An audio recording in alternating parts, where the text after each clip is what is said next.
akufanelanga nokuthi ngibizele abantu bekufanele mina ngikutshele la empempeni zamakhala akho ukuthi ngilethe omunye umfazi ngifezekise iphupho lika baba ukhalelani Hlola Uyamuzo wena mfazi wena mfazi uyazi ukuthi uzoba ngesililo la eceleni hayi mhlola kanje ngcono ngihambe hamba ubuye usuthule hamba ubuye usuthule awasangifuni vele la egcekeni ingakhe ngawaqeda amalobola kithi uba ngumkhokha njengoba uzolila isililo la egcekeni lo mgabadeli uba sikubingelele baba njani siyaphila ntokazi njani siyaphila nathi baba mhlawumbe ungazisa ababukele emakhaya ukuthi ubaba ubani igama nesibongo nokuthi uze ngani la ekhaya nokuthi yini odinga ukuthi sikusize ngayo singenelele kuyona igama lami ngobheki ngwakadladla ngibhalele kulolu hlelo izithandani ngoba ngifisa ukuthi bangilekelele bangilekelele ekuthenini umfowethu osewadlule emhlabeni uyangihlupha lana ufuna ngimthathele umfazi ukuze naye ezolala ngokuthula lapha khona ingakho ke ngithake ngivele kulolu hlelo ukuze bakwazi ukuthi bangisize ngoba ngiyangizwa ukuthi bangabantu abasizayo ngiyathemba ukuthi nami ngizoba ngomunye wabasizakalayo ngiyabonga Siyakamukela kwizithandani uhlanyelethelwe iReal TV1 where honesty meets the heart. Namhlanje sila eMawoti sibizwe ubabdladla kunodaba afuna singanele kulona simsize abhekene nalo kwakhe njengoba nazi ukuthi sihlele sibasiza abantu ukuthi balungise inkinga zabo zothando. Hlala nathi. Eksempeleni ngize lana ukuthi ningisize. Ngoba emakhaya leka amaphumulo emakhaya nginonkosikazi. Okusho ukuthi ngathi nje ngolimo oluli ngoduso. Mina njengoba ngisebenzela ngapha eGoli ngihlala khona futhi. Manje inkinga yami sekuthenini bengifisa ukuthi ngithathe isithembu. Yebo. Ngithatha isithembu nje kunezathu. Hayi ukuthi ngivele ngathatha isithembu nje ngenxa yenkanuko namangane. Yebo.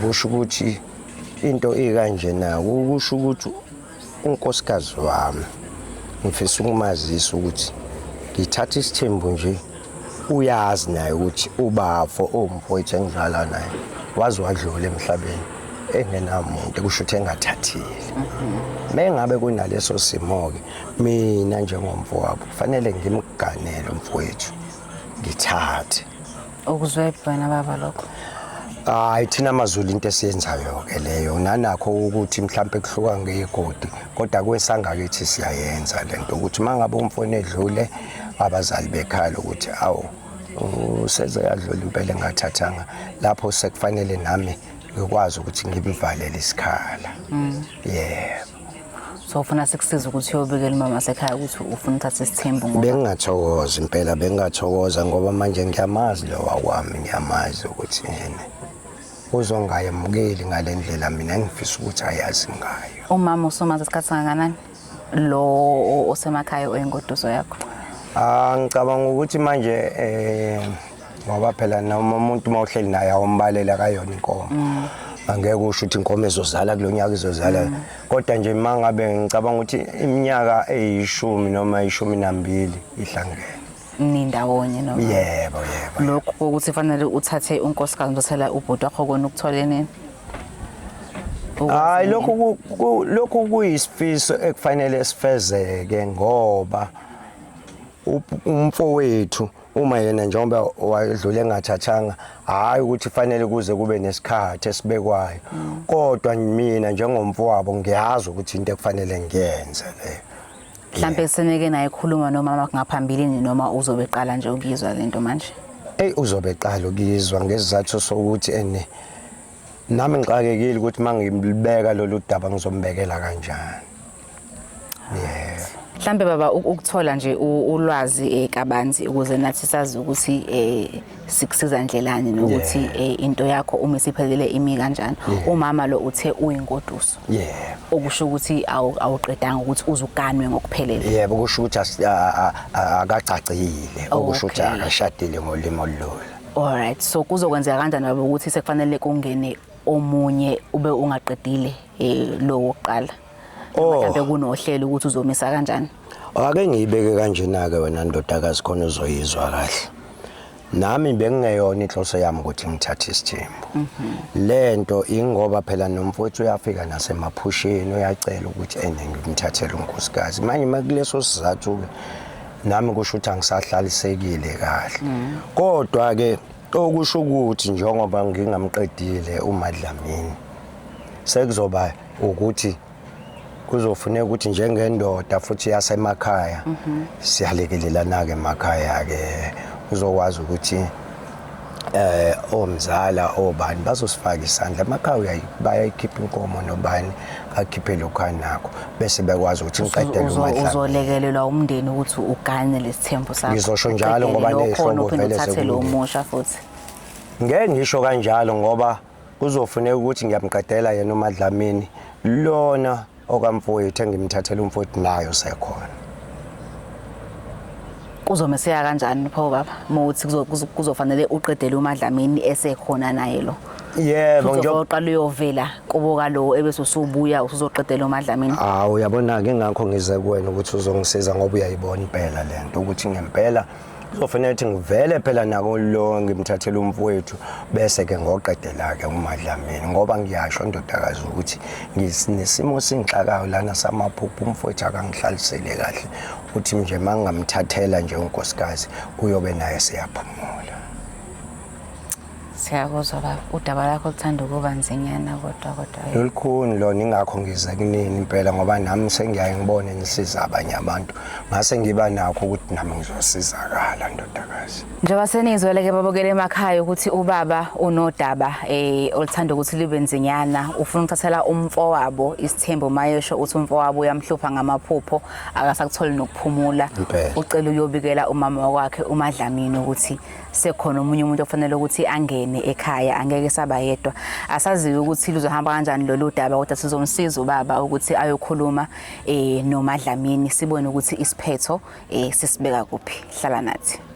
Sanibonani manjani?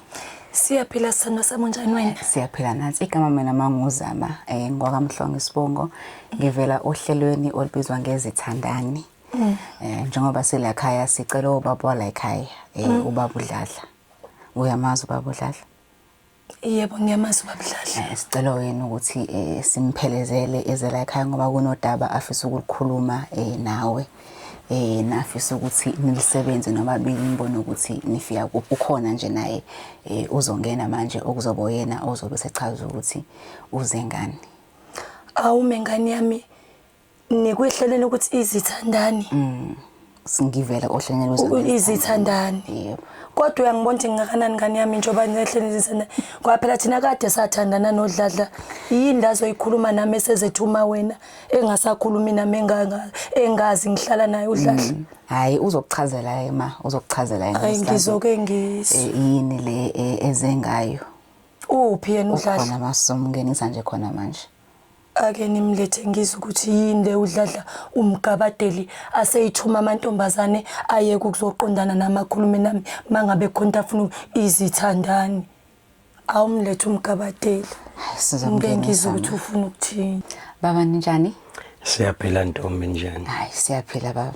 Njengoba sasikhulumile nawe wafikile wacela ukuthi sikuphelezele sikusize uzokhuluma noMadlamini umama wakho. Sesifikile lelo soku baba sesikhona la ekhaya umama bese sengikhulumile naye ngazi introduce nokuthi singobani thina sivela kuphi. Akukho kodwa okunye ngikuchazile nje ngichaza ukuthi singobani sivela kuphi nokuthi wacela ukuthi sikuphelezele ukuthi uzokhuluma naye. Yebo baba. Madlamini nkosikazi. Yebo mgabadeli. Kona ngicabanga ukuthi akuzoba into etheni ukuthi nje kuphela nami bengifuna isisekelo senkulumo yami ukuthi isekeleke. Ingakho ke nje ubona sengibize naba engicabanga ukuthi bazongilekelela. Mgabadeli. Hayi udaba wena nkosikazi alulubi kakhulu ngoba liyenzeka nakweminye imizi kodwa ke phela angikhulumeli ke eminye imizi mina ngikhulumela lo wakumkabadeli ukuthi kunesimo sokuthi njalo mangilele mangithi njalo ngisho usuku nosuku ngiyamphupha ubafo mangimphupha ubafo lana uza nendaba yokuthi angimthathele unkosikazi. Awumeke Mgabadeli ungaqhubeki ngiphethe na umkhuhlane uphupha ubafo wakho uthi ubhuti omncane uthini uthi angimthathele unkosikazi okusho ukuthi njengoba yena engasekho ke okusho ukuthi isimo esithi makube isithembu okusho ukuthi kufanele ngilamanise. Ulamanise bani Mgabadeli? Impela njengoba ngize kuwe nje kusho ukuthi ngisho ukuthi Mgabadeli usho ukuthi kumele ulamanise bani? Wena impela Madlamini. Usuqedile ngithi ukulobola Mgabadeli? Phela thina singamaZulu uyazi nje umfazi akaqedwa. Uqinisile Mgabadeli mawuthi samaZulu mina ngakacacile nawe. Asikakashadi mina nawe Mgabadeli uzongilamanisa kanjani nasekhaya usakweleta ubaba uze wafa wangena la ekhala ngenkomo zakhe ezingaphelele namhlanje ungilethela inkiyankile ingakho ngigula kangaka Mgabadeli noma iyo le ntombazane ozobika ngayo. Ayikho intombazane lana ngithi ngiyasho ukuthi obani laba Mgabadeli laba nami phela ngibathole ngokuthi phela ngalena ngiyangizwe kuthiwa kuneyinhlelo ezisizayo ngase nami ngiyabafuna ngaze ngabathola kusho ukuthi ngabavundulula ke banjoba sebelana bezongisiza ngoba phela nami akusiyinhloso yami ukuthi ngithathe isithembo nankosikazi. Inhloso ukuthi nganelisa ifiso yikabafo njoba nawe wazike ukuthi wahamba engenamfazi manje uza kimi ngqo ngoba ukube beza nakuwe ngabe nawe uyafakazelana nami. Ngiyakuhlonipha Mgabadeli. Nami ngiyakuthanda. Ngenkulu inhlonipho. Uyabona nje ubhuti engasekho. Engathi ungaya kuyena lapha ethuneni. Umtshela ukuthi uthi uMadlamini angeke kwenzeke lokho ukuthi uthathe isithembu awungiqedile. Ngifuna ukukhuluma naye akuzwe ngoba mina kuzobe ngathi ngilahla inhlonipho sesihlala iminyaka engaphezulu kweshumi Mgabadeli ngilindile uzoqhamuka manje uzothi ufuna isithembu. Hayi Mgabadeli musukubukisa phela wena uyayikhohle ukuthi umfazi la egcekeni ngeke uqhamuka usungithathela inqumo mesuthi wena ngihambe ngiyelibini ngobikela ubaba usungithathela inqumo phela makhuluma kanjalo kanti mina bengithi asibonisane phe kwalolu daba lokuthi njengoba isimo sinjena ngisho ukuthi ubafo ufika mihla namalanga nami kuyafuneka ukuthi ngikuthole ukuphumula kuleyo ndawo angithi siyazwana wena mfazi wenzani ukugijima uzongithathela inqumo ongekhona ukuhloniphana lo Mgabadeli izwi lakho ngihlezi ngilihlonipha uyazi njoba ngubambile lo muzi ingoba ngiyakuhlonipha elami lithi Mgabadeli ngicela uyoqedela ekhaya bese siyabuya ke sizokhuluma le ndaba esithembu ngizwe ukuthi ngiyavuma noma ngivumi awukwazi Mgabadeli uzongitshela ngesithembu mina ngumfazi wakho ungakangiqedeli. Ngikuthanda lana ke wena nkosikazi yabona phela nami nje ngiyindoda izinto ngiyasihlela angivele ngigagamele nje yabona wena ungcono ngoba sengiyavele sengizokuphothula ngekudala ngikubona njengomuntu ongezwelani nami ukuthi ngisazoqala phansi ngibe nomfazi engizomlobola mina ngimlobolela ubafo ngeenkomo zami ingakho ngithi mina ake ngilwethule eithebeni odaba manje wena uzogijima ungitshele ngendaba ukuthi wena ucacile la egcekeni ufuna ukuqedela uyihlo waze wafa ihle ngadlile ngiyakwazi konke lokho uyazi na ukuthi amandla endoda wapheli.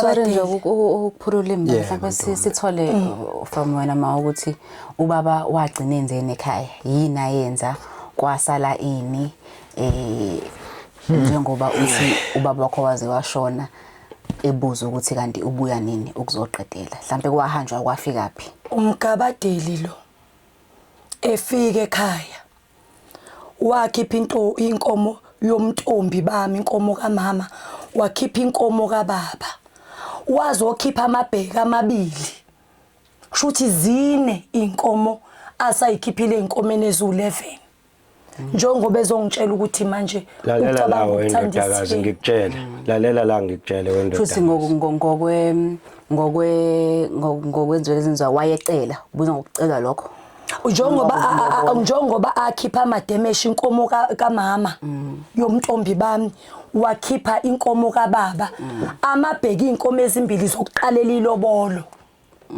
okusho ukuthi sengakhipha usaqalile ke usamile la ku4 einkomeni ezu11 bala ke ngani yami ukuthi njoba manje emva kweminyaka eyishumi ngilindile usezokhuluma indaba yani uzokhula nawe uzoyazi lento umfazi akaqedwe ogcekeni umfazi nawe uyakwazi lona ekhona nje ayigcekeni mhlambe kodwa baba ngisho kuthiwa ke akaqedwa ke mhlambe kube khona ke enye inqubekela phambili eyenzakalayo ngale kokuthi nje kugcina ngalezo inkomo ezu4 ezakhishwa ngivumelana nawe ndodakazi lokho ngiyasho ukuthi ngizokwenza mhlambe umbese kube khona ukuqhubeka ngilalela ndodakazi ngoba neminyaka ngathi simningana umama masho ukuthi isihlangana iminyaka eyishumi ingaphezulu wendodakazi yabona mina ngizonifundisa isiZulu njoba nikhala ngale minyaka nje eyishumi nangaphezulu akusho lutho umfazi uyacaca ngisho selele phansi ngisho seselibini umfazi uyacaca okusho ukuthi mhlambe baba ulinde khona ukuthi azafe angilindile lokho ndodakazi njengoba ngisho ukuthi nami ngethuleni lomthwalo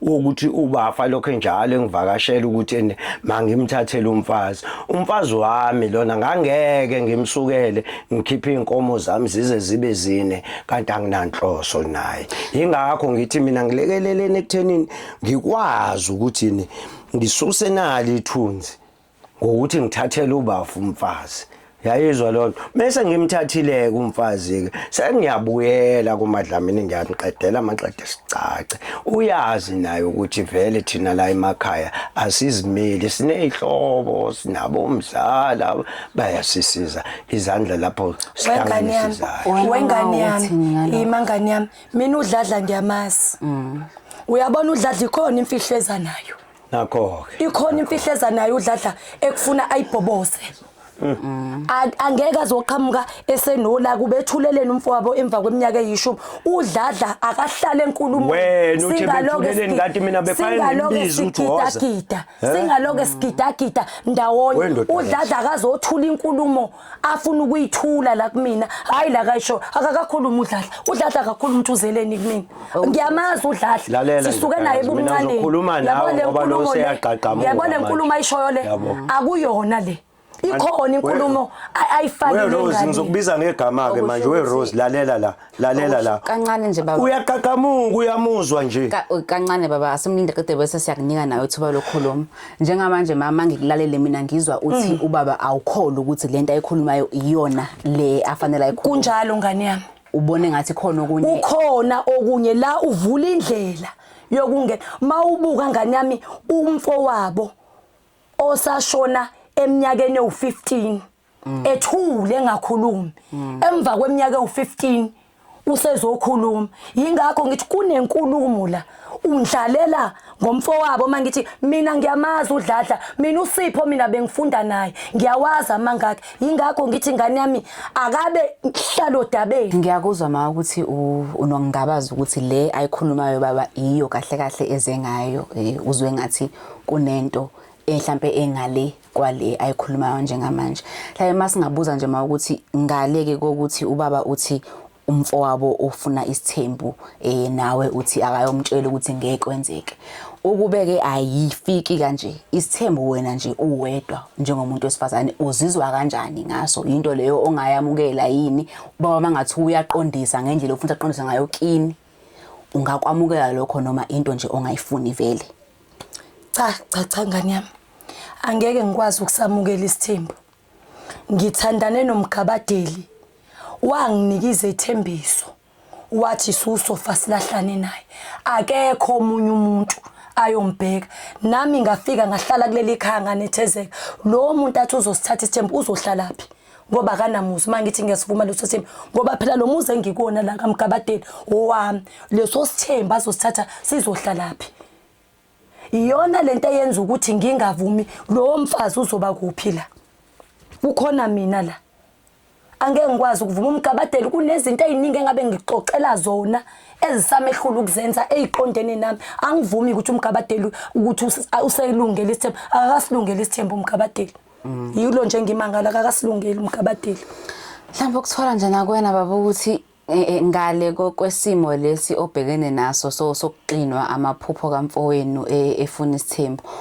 Wena ke baba nje side lakho uyasifuna yini noma uphoqwa isimo? Yabona ndodakazi ngifuna ukwazi lokho. Ukwazi futhi ukuqonda ukuthi thina amaZulu sikhulele esithenjini. Uma sikhulele esithenjini okusho ukuthi mina anginankinga nesithembu.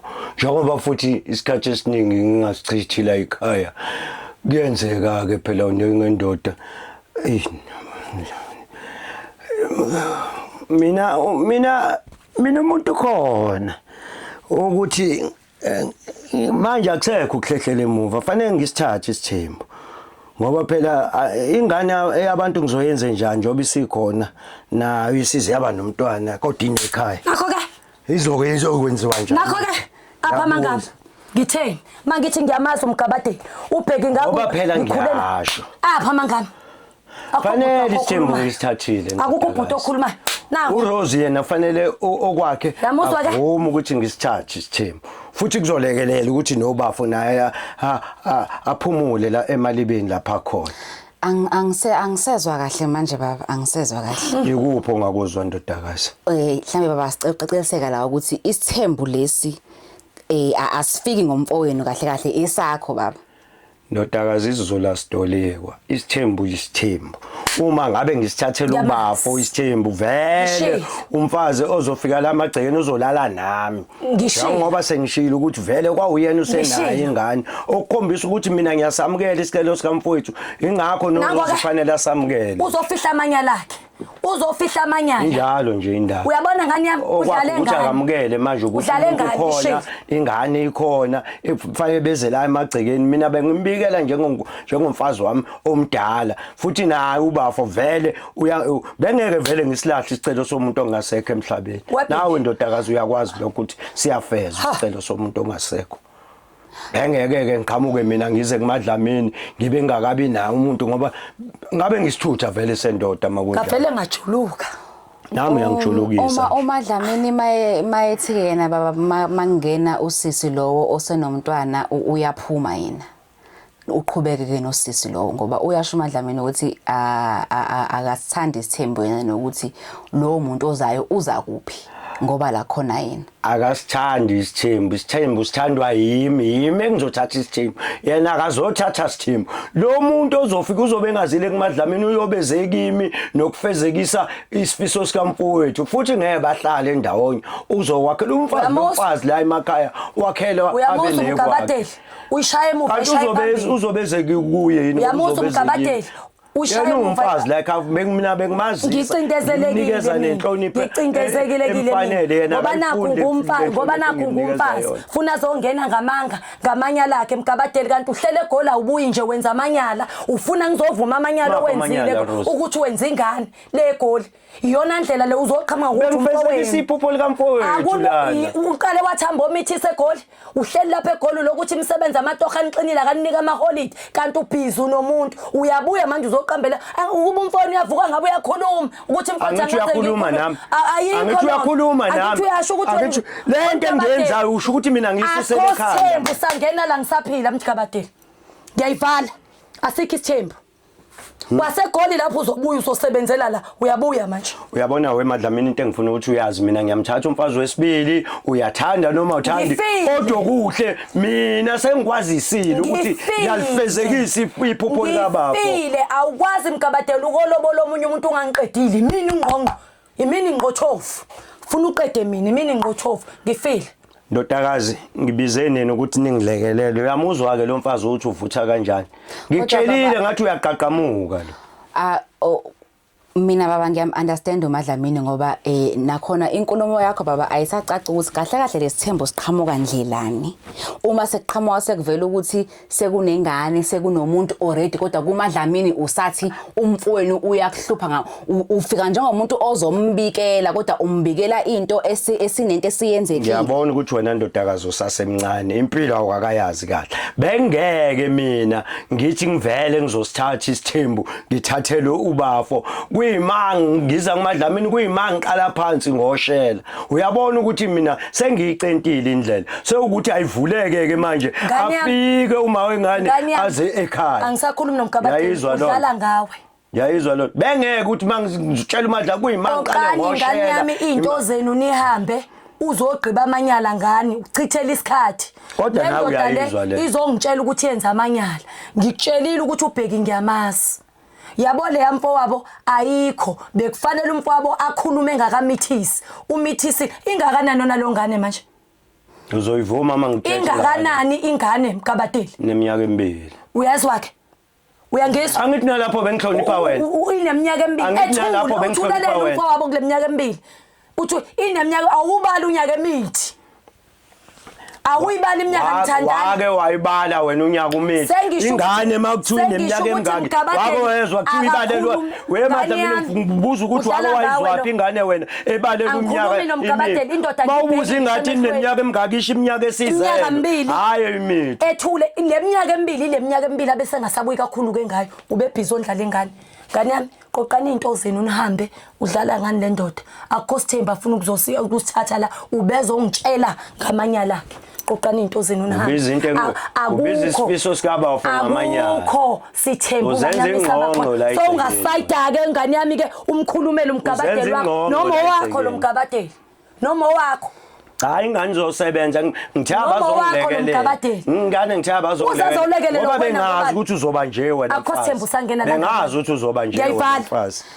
hayi kulungile kodwa phela sobona imini indoda manje ujuluke wedwa yini ngoba imini indoda la igcikeni mina fanele ngifazekise isifiso sikabafo nawe uhlale lana njengoba wangena la emagcikeni uzovijwa yini omunye ungena emagcikeni angiyindawo like akwakuthi comfort omunye ozongena la ngiyayivala lapha ndodakaza ulekelele ningithembisile ukungisiza makuwena umuntu wakhe uzolekelela yena mina owakhe makuwena umuntu wakhe kwawena uzophuma ungasayibona indlela mangabe uzophika nami ingane yenzeke manje ngoba ingane izongincedisana nami ukuthi wena ukwazi ukuzwa la emadlebeni akho uncedisana ngincediswana ukuthi angikwazi umdlala umbhede mkabadela angondlala umbhede so angondlala umbhede so yona yaziyo ke le ngishilo ngathi inhloso lana angifuni nakwazi ngayo lento ayihlangene nembhede ayihlangene nakulalana lento ihlangene nokuthi ngifezekise iphupho likababa ngani yami mawuzosayida nalo uganga ngawe lo uzokhipha amanyala akhe lo ganga ngawe lo mina eGola ngivakashi ngisho ukuvakasha uyathi uhlale hostel sikuphi isidingo sokuthi uzephula umfazi ngoba wena uhlala nengane uma ngasongibuza ukuthi iphume phi lo ngane ngoba uhlala ehostel angithi mina ngingoba kuhlala amadoda wonke uyenze phi lo ngane ngoba uhlala ehostel uyabona ukuthi kade aqala ungenza islim kade aqala uzama ukuthi uhlala ehostel kusho ukuthi uvalelwe ethini njengofish usukuvalelwe ethini njengofish mhlambe baba uma ubengakuvakasheli kuwena futhi isidingo asikho sikephi isidingo sikuphi isidingo ngoba ngiyafika angithi ngisemagcekeni namhlanje sikuphi isidingo unkosi sakho phela uphila naye ufuna uyafuna ukubona la uhlala khona nokuthi uphila empilweni ngaleni ndodakazi laphana ngiyasebenza manje naye usufanele ngiyasebenza la uyacala uze uyehle enyuka umfazi akahlala emakhaya umfazi akahlala nawe ibone lento mina ngiyela ukusebenza lapha senginuka intutha ngiyasebenza nangu umfazi thushu uyacala uze uhlakula amasimu ngibhizi like angihlakula amasimu ngenza konke angifuneke yakhiwe phi lengane akukho manyala azongena la ngikubuza ukuthi mina mawuthi yakhiwe kanti mina ngivalelwe thini njengofishi ngifile kodwa sayida ngane yami ngithe qoqa into zakho uphuma uhambe ayikho into azokutshela nomgabadeli qoqa into zakho uphuma uhambe kodwa phela egcineni imini indoda la igcikeni akukho sithembu ngivala ngale indoda la igcikeni mina njengane yami ngiyabonga imizamo yenu lo uMadlamini uzolalela mina uyazi futhi nawe ukuthi imini indoda imini izwi lami lokugcina la igcekeni ngimhloniphile lo ngamenza umfazi ngamkhethe abafazini abaningi ngamenza umuntu njengoba umuzwe sehamba eqaqamuka nje esekhwela phezu kwakhanda lami engasangazi nanokuthi nguba ngoba umthetho bengamelanga nokuthi ngibizele abantu bekufanele mina ngikutshele la empempeni zamakhala akho ukuthi ngilethe omunye umfazi ngifezekise iphupho likababa ukalelani Inhlola uyamuza wena mfazi uyazi ukuthi uzoba ngesililo la igcekeni hayi inhlola kanje ngcono ngihambe hamba ubuye usuthule akasangifuni vele la igcekeni ingakhe ngawaqeda amalobola kithi Uba ngumkhokha njengoba uzolila isililo la igcekeni lo mgabadeli uba ngumkhokha. Kancane baba. Mhlambe kwayekona ukuthi ucela usizo kahle, ufuna uzokhuluma noma kahle kodwa indlela osukubeka ngayo udaba kuyena ayisamkhombisi inhlonipho, ayisamkhombisi nokuthi ulungisa isimo kahle nokuthi ufuna ukubambisana naye. Sokhuluma ukuthi awunandaba uwendoda la ekhaya kuzogcina izwi lakho. Konke nje lokho Ndodakazi akasikhuluma iqiniso. Ngishilo ngathi inkinga yenu nina balezi inhlelo nezingane ngoba egcineni ikomgabadeli la khona kaDlamini washiya kubo lo muntu ngoba ezothobola umthetho wala ekhaya. Ngingathi ke ngiyalibeka uyalibeka mina bengimazisa ngokomthetho yena uyindodakazi yokuqala yaleli icele ekufanele ukuthi mangenza into ngimazisa bengimazisa mina ngamnikeza nenhlonipho ngalanda nani indodakazi ukuthi ngimazise ngendlela ekahle. Uyangizwa hambani kanyama ayikho lento usuka lapho uyaqaqamuka uzolila isililo egcekeni uzoba ngamabhadi uyazi ukuthi isililo egcekeni senza amabhadi silethe umkhokha isililo egcekeni ngimenzela ngimbeka ngasana vele uzomchitha kulungile ngiyangizwa ndodakazi ngiyabonga ukuthi ukwazile ukubhobosile ngeza nani ngiyabonga ukuthi ukwazile ukubhobosa ithumbu ukuthi usezalisile kodwa ngimi ngalo kumgabadeli asekho isithembu ngisakhona kuleli igceke sangena. Mhlawumbe ukubuza nje ukuthi esimweni esikanjena ke mocabanga nje yona side lakho ithini i-way forward for wena nansi ingane isikhona ukhona la ekhaya kwaDladla ubaba ubika loludaba alibikayo uyayamukela ingane awuyamukeli uyahlala la ekhaya awuhlali umqondo wakho njengamanje ukuphi? Ukukhuluma nje iqiniso ngane yami ingane ayinacala mayethi umgabadeli eyakhe ingane ekugcineni vele uyena ubaba waleli khaya mayethi yakhe ngizoyamukela ukuthi eyakhe kodwa ukuyamukela kwami akusho ukuthi izocacazala egcekeni lomuzi wami ngoba umgabadeli yena usenomuzi wakhe asewakhile nomunye umndeni.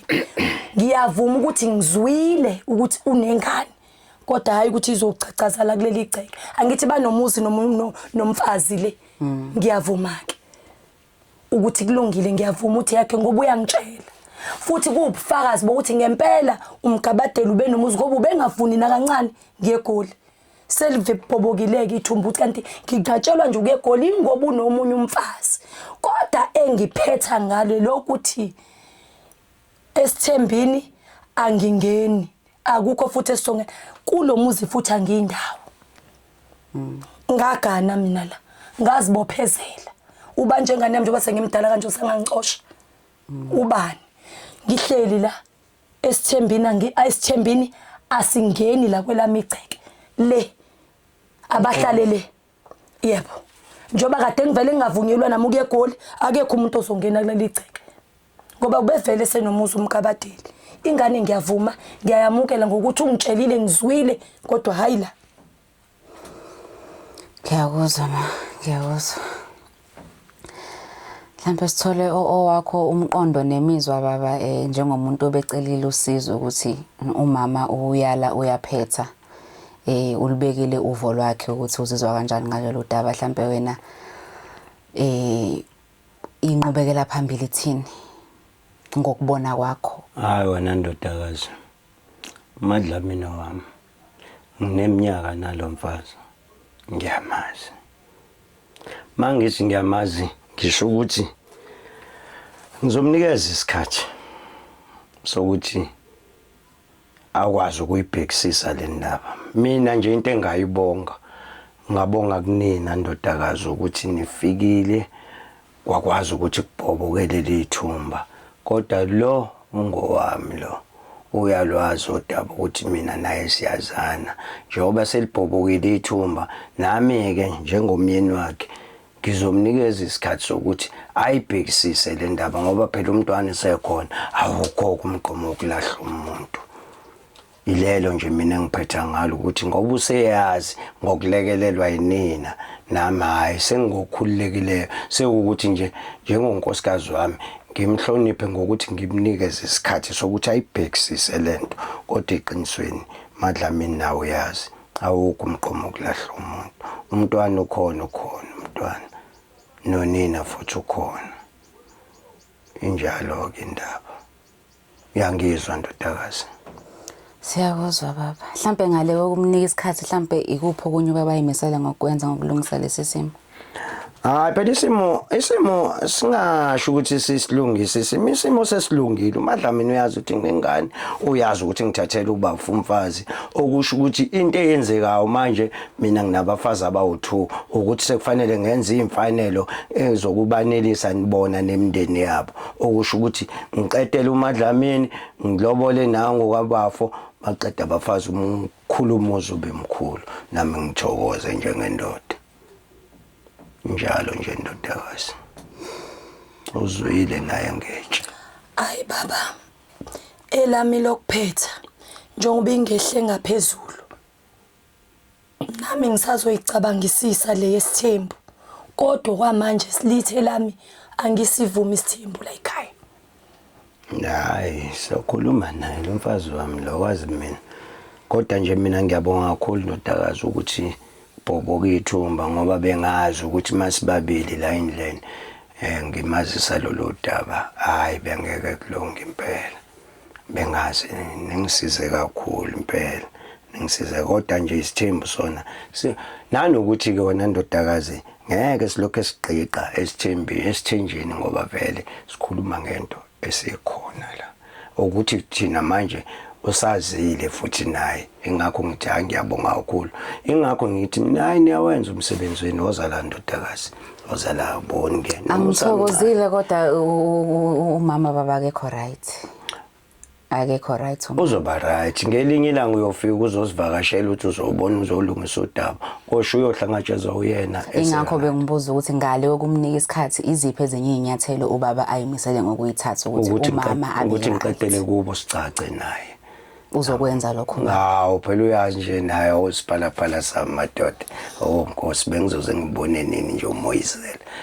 Awuvela phela okwami ukuthi ngiqedele amalobolo bese siyacaca naye vele ngesizulu ukwazi ukuthi ungacaca nomncane omdala ungamqedile ndodakazi ukuthi nje kuphela mina bengishola ukuthi ningilekelele ekuthenini kubhoboke nali ithumba ebengazi ukuthi bekuyiyona ndlela ebingisinda leyo. Siyakuzwa baba. Ngiyabonga nawe, ngiyabona nawe uthokozile manje ndodakazi. Ngoba usayahleka uma mhlawumbe sengasho ukuthi ke namoya wami usuthu kuba ngconywana kancane ngoba kubalekile nokuthi abantu sibashiye isimo sikahle singashiyo omunye engekho right kunomunye futhi ongaboni ubrongi ngongekho right kwalomunye. So mhlawumbe uma sekanje nathi sizohamba sikhululekile ukuthi sishiye kungcono. Yebo. La uzophola uzombona. Uzophola. Babukele emakhaya hayi udaba belisinda nibonile nani belisinda kakhulu belingelula. Kodwa ke isiphetho ngathi siphethe kangconywana enkulumweni yethu. Umama usuwehlile umoya.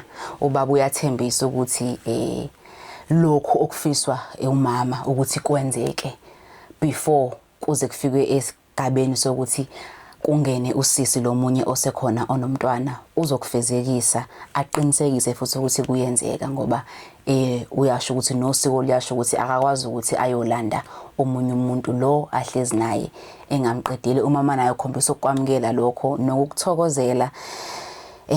Sizohamba sikhululekile nathi Mbijana mhlawumbe siphinde sibuye sobabona ngelinye ilanga sizobuya baba ngoba uthe singaphinde sibuye futhi wena uthe singaphinde sibuye nami ngathokoza sizobuya sizobheka ukuthi ubaba wayenza yini ngalendlela ayithe uzokwenza ngayo nokuthi umama usajabule yini yena. Hayi kuzoba njalo ndodakazi uyabona. Siyabonga kakhulu nihlale nathi niphinde nibuke olunhlelo lethu olulandelayo.